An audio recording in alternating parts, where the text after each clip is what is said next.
Milhões de americanos vão abrir o ChatGPT nos próximos 10 minutos, e a maioria deles acredita que isso está tornando o mundo pior. Metade do país já usa IA, mas apenas 16% dos americanos acham que isso será bom para a sociedade. Esse é o menor nível de otimismo já visto no lançamento de qualquer grande tecnologia. As pessoas que estão desenvolvendo a IA a chamam de maior avanço da humanidade. As pessoas que usam descrevem algo mais parecido com um sequestro. Então, como a tecnologia mais rapidamente adotada da nossa vida também se tornou uma das mais odiadas, você pode esperar que sejam as gerações mais velhas que estão resistindo à nova revolução da IA. Afinal, toda nova tecnologia enfrentou resistência de pessoas que não cresceram com ela. Mas não é isso que está acontecendo. Os maiores usuários de IA são americanos com menos de 30 anos. Eles usam para trabalhos escolares, candidaturas de emprego, programação, brainstorming e como substituto do Google. Por todos os indicadores, eles deveriam ser os maiores fãs da IA. Em vez disso, eles estão entre os maiores críticos da tecnologia. Um estudo da Gallup descobriu que a parcela da geração Z que diz sentir raiva por causa da IA subiu de 22% para 31% no início de 2026. E de acordo com o Pew Research, 40% dos jovens americanos disseram que a IA tornaria o país pior, não melhor. Mas essa não é apenas uma história da geração Z. A confiança na IA está desmoronando em todos os Estados Unidos. 2/3 das pessoas acham que ela está sendo desenvolvida rápido demais. 59% não confiam nas empresas que a estão construindo. E a maioria não acredita que o governo consiga mantê-la sob controle. Mesmo assim, as pessoas continuam usando. Só o ChatGPT é usado por 44% dos adultos americanos, mais que o dobro do que era em 2023. Esse é o paradoxo da IA. Então, por que a adoção continua acelerando se a confiança continua caindo? Para a maioria das pessoas, ela não foi realmente adotada. Os locais de trabalho começaram a implementá-la em seus fluxos de trabalho. As escolas passaram a incluí-la nas tarefas. Aplicativos e mecanismos de busca passaram a exibi-la como um recurso principal. As pessoas não tiveram outra escolha. Ela foi imposta a elas. A IA não conquistou a confiança delas. Elas não têm outra opção. Essa mudança aconteceu de forma tão gradual que a maioria das pessoas mal percebeu, até que de repente ela estava em todo lugar. No momento em que você abre o Google e pesquisa por algo, você se depara com um bloco de texto escrito por IA, respondendo a pergunta antes mesmo de chegar aos resultados da busca. A empresa que deveria te ajudar a encontrar informações, agora decide o que você vê primeiro. E funciona. 60% dos americanos dizem que leem os resumos regularmente, porque não há como evitá-los. No momento em que o Google começou a responder a pergunta por conta própria, a experiência mudou. E quanto mais a internet se degradava, mais as pessoas confiavam nela. Em 2021, 37% dos americanos disseram que a disseminação da internavalha os preocupava mais do que os animava. Em 2025, esse número subiu para 50%, mesmo que a maioria das pessoas ainda não tivesse sido afetada pessoalmente pela Intésica Litisanta em sua vida profissional. Isso mudaria em breve. Em abril de 2025, Toby Lutke, diretor executivo da Shopify, publicou um memorando para sua equipe. Antes que qualquer equipe pudesse pedir um orçamento maior ou outro funcionário, eles tinham que provar que uma máquina não poderia fazer o trabalho primeiro. Lutke insistiu que o uso criterioso da IA era a nova expectativa básica. A Shopify não era a única empresa apostando tudo em IA. A plataforma de aprendizado de idiomas Duolingo foi a próxima. O CEO, Luiz Von Ahn, disse à sua equipe que a empresa colocaria a IA em primeiro lugar. Ela passaria a depender de IA antes de contratar, reduziria o número de prestadores de serviço e consideraria o uso de IA nas avaliações de desempenho. Em uma semana, 148 novos cursos foram lançados. Era um trabalho que teria levado anos para a equipe desenvolver. A mesma implementação de IA apareceu na Bots, na Fiverr e em outras empresas. A redação mal mudou. Rode o software antes de pedir novas contratações ou dinheiro extra.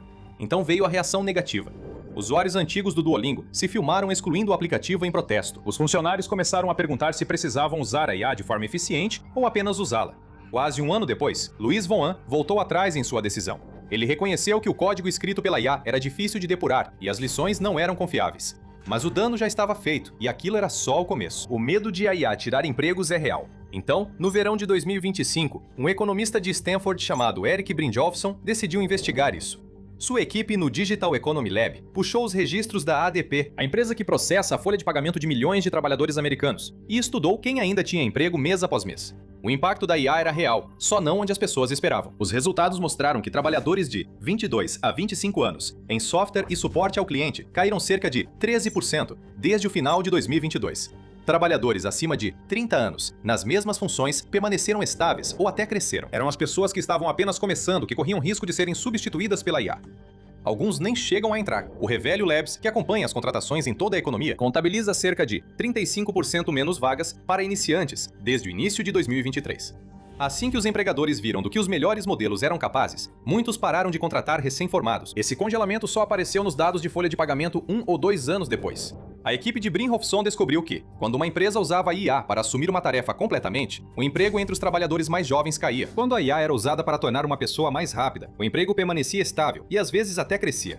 Mesma tecnologia, resultado oposto. Tudo se resume a uma decisão. Uma empresa usa a IA para substituir um trabalhador ou para apoiá-lo. Perto da base da escala salarial, a substituição está vencendo. A Salesforce congelou grande parte de suas contratações de nível júnior por um tempo e creditou a sua própria IA ao trabalho que os recém-formados faziam. Economistas do Goldman Sachs descobriram os resultados. As grandes empresas nem fingiam mais. Mas nem toda aposta deu certo. A Klarna, a empresa de crédito do tipo compre agora, pague depois, passou um ano se gabando de que seu chatbot fazia o trabalho de centenas de agentes e que havia parado de contratar pessoas. Depois eles admitiram que o bot oferecia um serviço de qualidade inferior e começaram a recontratar pessoas.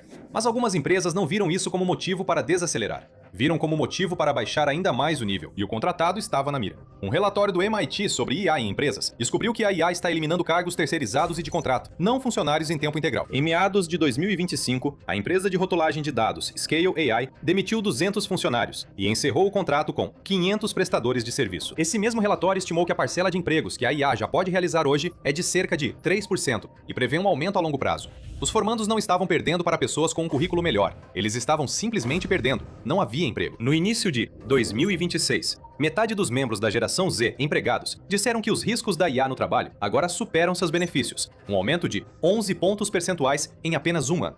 E quando eles recebem a mesma tarefa, 69% confiam muito mais na versão humana do que na da IA. Uma geração inteira agora passa seus dias treinando a tecnologia que está substituindo os empregos nos quais eles tentam construir suas carreiras.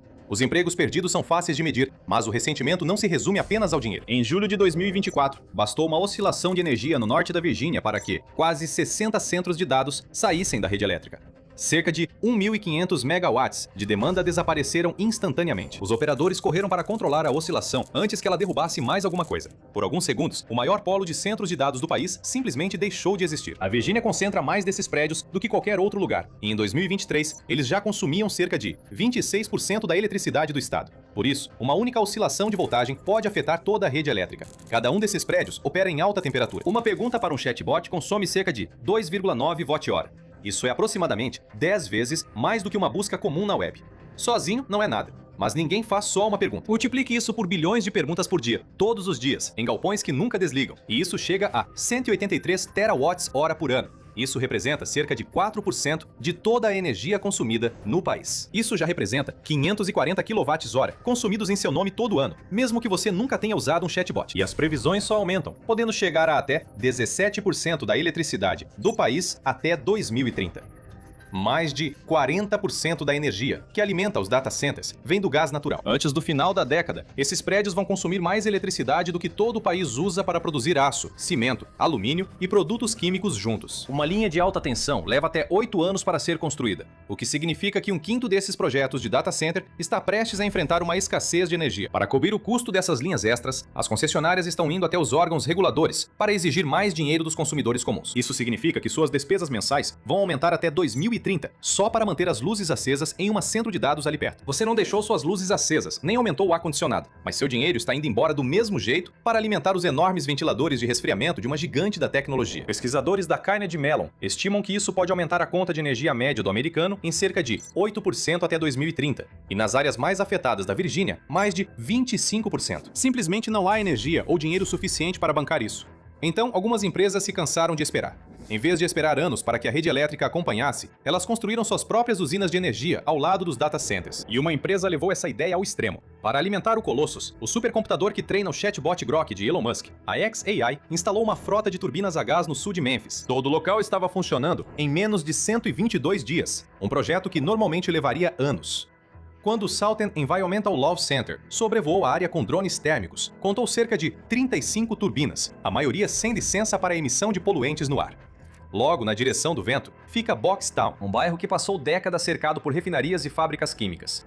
Os moradores começaram a aparecer em audiências públicas, descrevendo um cheiro de ovo podre no ar e crianças chiando durante a noite. Memphis já recebe nota F pela poluição por ozônio da Associação Americana do Pulmão, e o risco de câncer em Boxtown é cerca de 4 vezes maior que a média nacional. Os pesquisadores da Universidade do Tennessee analisaram dados de satélite ao longo do tempo e descobriram que os níveis máximos de dióxido de nitrogênio próximos ao local aumentaram cerca de 79% em comparação com o período anterior à chegada da Chai. As turbinas foram classificadas como temporárias, uma manobra que permitiu que continuassem funcionando e burlassem as regulamentações. Processos judiciais foram abertos, mas quando o caso avançou, o serviço já estava operando há 1 ano. Energia não é o único recurso que esses data centers consomem. Em Newton County, Geórgia, cerca de 1h30 a leste de Atlanta, Beverly e Jeff Morris moram a 300 metros de um data center da Meta. A casa deles funciona com um poço particular, o que significa que a água potável vem direto do subsolo. Funcionou bem por anos, até que a Meta começou a construção ao lado em 2018. Alguns meses depois que a construção começou, a pressão da água diminuiu até virar um fio, e depois parou completamente.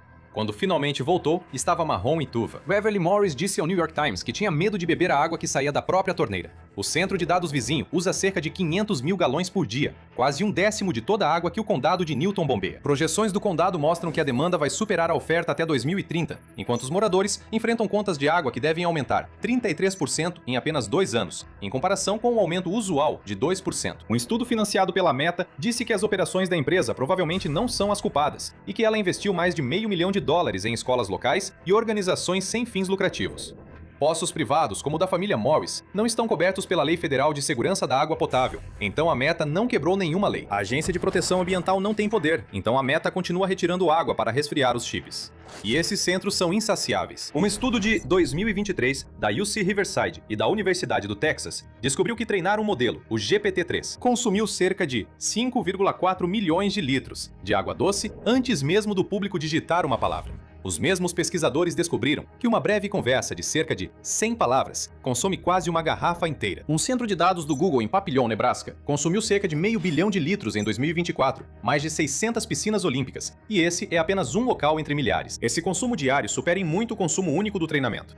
No país inteiro, os centros de dados usaram mais de 60 bilhões de litros em 2023, e o World Resources Institute espera que a IA ultrapasse 1 trilhão de galões por ano até 2030. Em agosto de 2025, o Conselho Municipal de Tucson votou por 7-0 para rejeitar o Project Blue, um campus de centro de dados ligado à Amazon, que teria drenado milhões de galões de água da cidade no meio do deserto. Os moradores lotaram a Câmara por semanas sob uma faixa que dizia "sem centro de dados no deserto". Por uma noite, parecia que uma cidade comum poderia dizer não a uma gigante da tecnologia e realmente fazer isso valer. Não terminou aí. O incorporador já era dono do terreno logo fora dos limites da cidade e continuou construindo mesmo assim. Então, na primavera de 2026, o empreiteiro foi pego retirando água suficiente de Tucson para abastecer 5 residências durante 1 ano. A cidade cortou o fornecimento. A prefeita Regina Romero tem redigido normas municipais para proteger a cidade do próximo centro de dados, porque sempre há um próximo. Tucson não estava sozinha. Em The Dells, Oregon, uma unidade da Google acabou usando quase 1/4 de toda a água da cidade. A empresa lutou para manter esses números escondidos do público, por meio de ordens judiciais. Instalações mais novas podem ser resfriadas com ar, ou sistemas de circuito fechado, que usam quase nenhuma água local. A Microsoft converteu 2 locais no Arizona para fazer exatamente isso. Mas os maiores consumidores de água não são as construções novas, e sim os data centers antigos, aqueles que ainda consomem milhões de galões, em vez de devolver a água para o rio. Então, enquanto as famílias tomam banhos mais curtos e esperam até escurecer para regar o gramado, o data center ali perto continua puxando água em capacidade máxima toda hora, toda noite. Empregos, eletricidade, água. 3 batalhas separadas acontecendo em diferentes partes do país, mas todas elas levam de volta ao mesmo modelo de negócios. Só em 2024, Amazon, Microsoft, Google e Meta gastaram mais de $200 bilhões construindo data centers para IA, um aumento de mais de 60% em apenas 1 ano. A empresa de consultoria de gestão McKinsey espera que $5,2 trilhões sejam direcionados para esses data centers até 2030. Esse dinheiro compra o terreno, a energia e a água. Mas há mais uma coisa que ele compra, algo que ninguém está autorizando: os textos, a arte e o código extraídos da internet aberta para treinar os modelos em primeiro lugar. Para as empresas, isso é um investimento na plataforma do século. Para os criadores cujos trabalhos alimentaram isso, a visão é diferente. O trabalho deles foi extraído de graça e depois alugado de volta para todos, mês a mês. Nenhum deles foi consultado, nenhum deles foi pago. Editoras e autores processaram em massa, argumentando que seu trabalho foi roubado e usado para treinar IA sem permissão. Os tribunais ainda não decidiram onde está o limite legal, e até agora, nada disso foi considerado ilegal. Mas a IA é construída sobre os textos de outras pessoas, alimentada pela eletricidade de outras pessoas, resfriada com a água de outras pessoas, e depois vendida de volta para essas mesmas pessoas como progresso. Agora, os americanos estão começando a perceber. As empresas insistem que os custos são temporários. Google e Microsoft prometem que vão devolver mais água do que consome até 2030 e continuar migrando para a energia mais limpa. Mas se você já perdeu o emprego, sua conta de luz acabou de aumentar ou a água da sua cidade está acabando, uma promessa para daqui a 4 anos não parece ser uma grande resposta. Entre maio de 2024 e março de 2025, essa indignação bloqueou ou atrasou cerca de 64 bilhões de dólares em projetos de data centers em todo o país, de acordo com o Data Center Watch. Só na Virgínia, 42 grupos diferentes estavam trabalhando para desacelerar ou impedir novos projetos. O que ninguém concorda é sobre o que fazer a respeito disso. Ninguém está exigindo uma proibição total. Ninguém está comemorando. É apenas um país preso entre precisar da ferramenta e sentir ressentimento por ela. A maioria dessas disputas termina da mesma forma. Um conselho nega a água, como fez Tucson. O condado vizinho vende o terreno. Uma comissão estadual aprova a energia. O prédio é construído de qualquer jeito, trocando sua sede por água, por uma demanda maior na rede elétrica. Os moradores continuam aprendendo a mesma lição. O projeto quase sempre consegue contorná-los. Nunca se tratou de saber se a IA chegaria. Isso era inevitável. A questão era saber se alguém ainda tinha poder para impedi-la. Quando começamos a fazer essa pergunta, a resposta já era não. Não são apenas os americanos comuns que estão perdendo a fé na IA. As pessoas que a estão construindo também. Assista para saber por que pesquisadores de IA estão desistindo e entrando em pânico ao sair, para descobrir por que a indústria está entrando em colapso. Ou clique neste vídeo